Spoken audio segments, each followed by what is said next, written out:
বাংলাদেশের রপ্তানি বন্ধ হওয়ায় এভাবেই বস্তায় বস্তায় আলু ও পেঁয়াজ রাস্তায় ফেলে বিক্ষোভ করছে ভারতীয় কৃষকেরা। সাথে সাথে বিজেপি নেতা শুভেন্দুর বিরুদ্ধে আন্দোলনে নেমেছে ভারতের কৃষকেরা। 2.5 টাকা 3 টাকা করে তারা ফসলের দাম পাচ্ছে, ফলে কৃষকের আত্মহত্যা ইতিমধ্যেই শুরু হয়ে গেছে। বিভিন্ন আমাদের বিডিআররা ছিল সাহসী বিডিআর, যারা প্রতি সন্ধ্যায় সন্ধ্যায় বিএসএফ কে চ্যালেঞ্জ করতো। আমরা সেই বিডিআর আবার ফেরত চাই। পিলখানা হত্যাকাণ্ড নিয়ে ভয়ঙ্কর চাঞ্চল্যকর তথ্য ইতিমধ্যে ফাঁস হয়েছে এবং এই সরকার, বিশেষ করে আপনারা জানেন যে আসিফ নজরুল এরা মূলত এই তদন্তকে অতটা গুরুত্ব দিচ্ছে না। কেন গুরুত্ব দিচ্ছে না? বলা হচ্ছে যে উপরের চাপ, তারপরে ভারতের দালালির কারণে এমনটা হচ্ছে। তবে সাংবাদিক ইলিয়াসের কথাটাই সত্যি নাকি প্রমাণিত হয়েছে।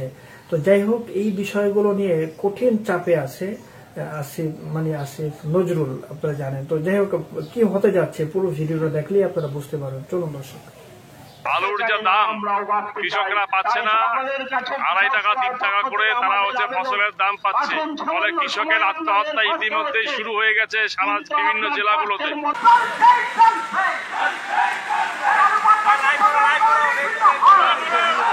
বাংলাদেশের রপ্তানি বন্ধ হওয়ায় এভাবেই বস্তায় বস্তায় আলু ও পেঁয়াজ রাস্তায় ফেলে বিক্ষোভ করছে ভারতীয় কৃষকেরা।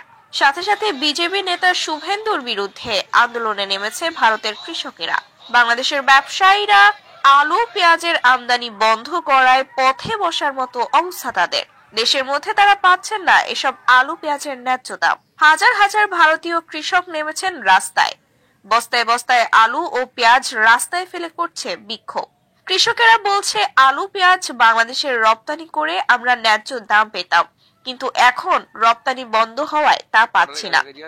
আর এই গাড়ি আজকে 15 দিন দাঁড়িয়ে থাকায় বহু ক্ষতি হচ্ছে, প্রচুর টাকা লস। এক এক গাড়িতে পেঁয়াজের দামই প্রায় 10 থেকে 12 লক্ষ টাকা।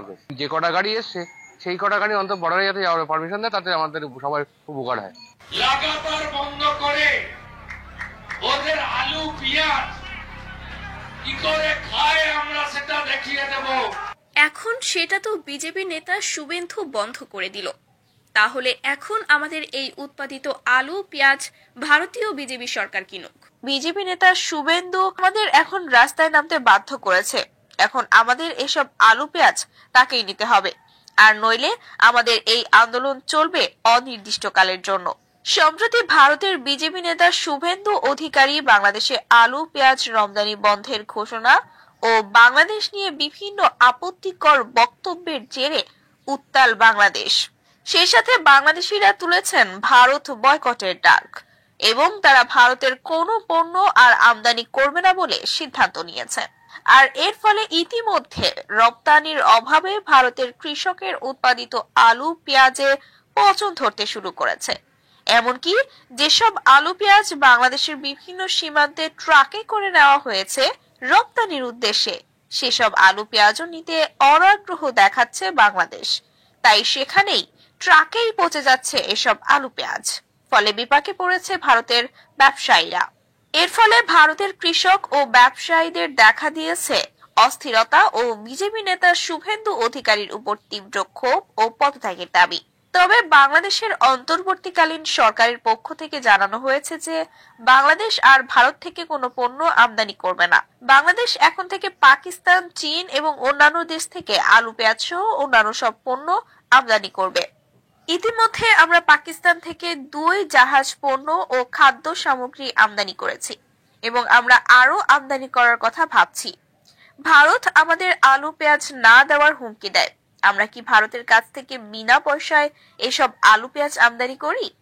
বরং আমরা যদি ভারত থেকে আলু পেঁয়াজ আমদানি না করি আমাদের কোনো সমস্যা নেই, সমস্যা হবে ভারতের। ভারতেরই রপ্তানি আয় বন্ধ হয়ে যাবে, ফলে তাদের দেশের জনগণ না খেয়ে মরবে। তবে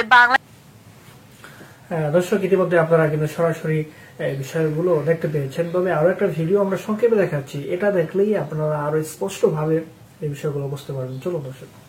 আমাদের বিডিআররা ছিল সাহসী বিডিআর, যারা প্রতি সন্ধ্যায় সন্ধ্যায় বিএসএফ কে চ্যালেঞ্জ করতো।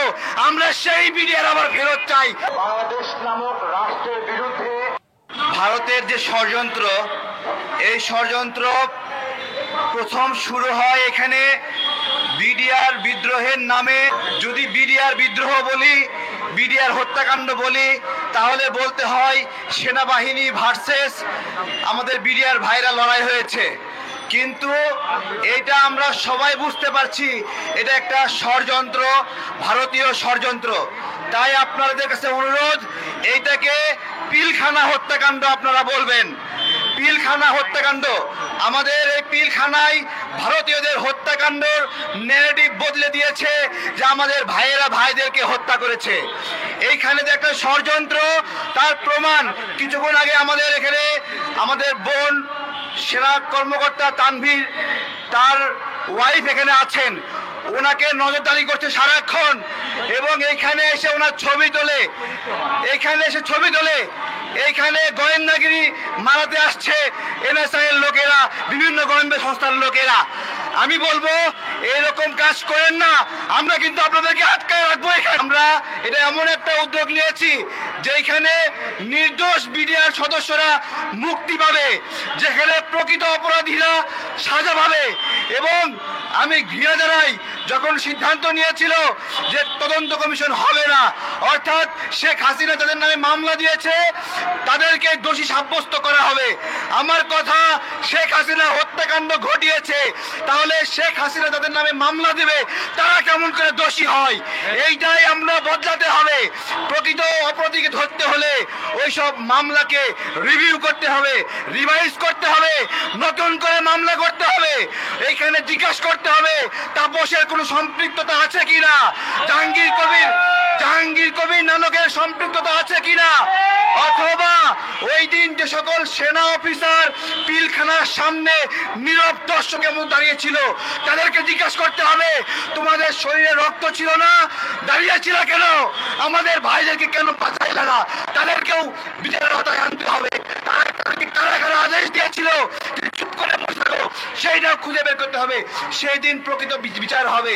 ধন্যবাদ জানাই আমাকে কথা বলার সুযোগ করে দেওয়ার জন্য। আরো আলোচনা রাখবে তানভীর ভাইয়ের ওয়াইফ, আলোচনা রাখবে অন্যান্য বিডিআর সদস্য বক্তব্য রাখবে, আমাদের সেনা অফিসাররা বক্তব্য রাখবেন। আমি চাই বাংলাদেশের সেনা অফিসার, বিডিআর সদস্য সবাই মিলে ঐক্যবদ্ধভাবে এই যে ষড়যন্ত্র, এটাকে মোকাবেলা করতে হবে। এবং আমাদের বিডিআররা ছিল সাহসী বিডিআর, যারা প্রতি সন্ধ্যায় বিএসএফ কে চ্যালেঞ্জ করতো। আমরা সেই বিডিআর আবার ফেরত চাই। এইটা বলে আমার বক্তব্য শেষ করছি। ধন্যবাদ।